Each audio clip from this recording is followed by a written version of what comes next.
Hello and welcome back to Jackknives Reviews. I'm of course your host, Jack Knives. Today I'll be reviewing Lisa Frankenstein. At the tail end of the 1980s, Lisa Swallows, a weirdly eccentric girl, has had her entire world shaken. Her mother dead, her father remarrying, and her gaining a preppy, popular sister. As her world crumbles around her, she finds solace in a cemetery, particularly at the gravesite of a young man who died longing for his lost love. As fate would have it, this young man is now brought back to life, but requires sacrifices in order to fully bring him back. Lisa and her creature now go on a killing spree to bring him back to his normal self, so she can finally have someone who loves her.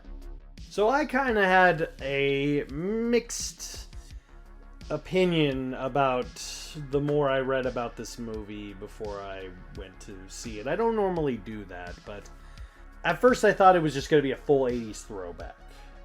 And to my surprise, it really wasn't. This felt more like there was a movie years ago.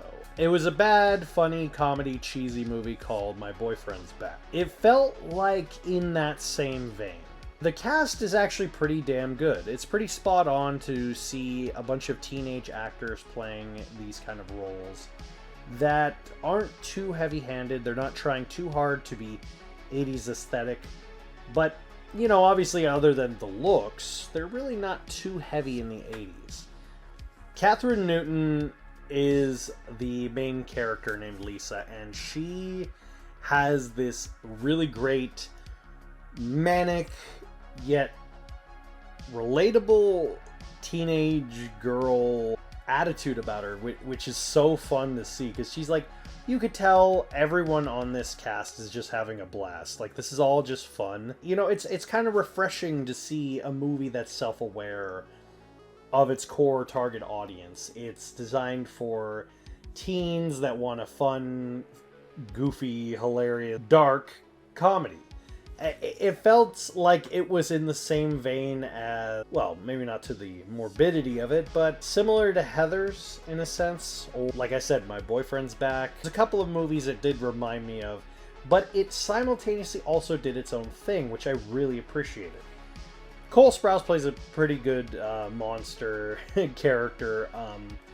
It's kind of hard to not do similar things with a Frankenstein-esque creature that haven't been done to death.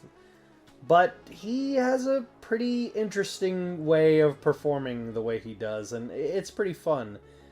Also, I like the different dynamics that they came up with, like using a tanning bed and him having to kill people to put parts back. It had a very much what if Frankenstein, Heathers, and Hellraiser kind of combined their plots in a sense, and I kind of dug it. It was its own goofy fun thing. It wasn't trying to be something it wasn't. This was written by Diablo Cody of Juno and Jennifer's Body fame, which, fun fact, apparently according to the filmmakers, this is actually set in the same universe as Jennifer's Body. It's just way before Jennifer's Body, because Jennifer's Body was in mid-2000s. So, you know, hey, if you like Jennifer's Body and that kind of morbid, funny, weird humor, this will be right up your alley. This was the directorial debut of Zelda Williams, also known as Robin Williams' daughter. And I gotta say, for a first-time director, she did a great job. I liked the camera angles, the way it was shot, the visual aesthetics around it. It gave off a fun vibe.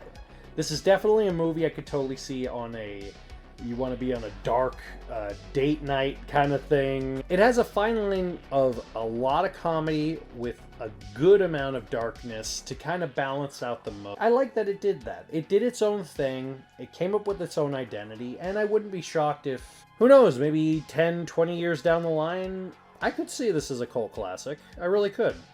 very much in the same way that all of Diablo Cody's films end up being, weirdly enough.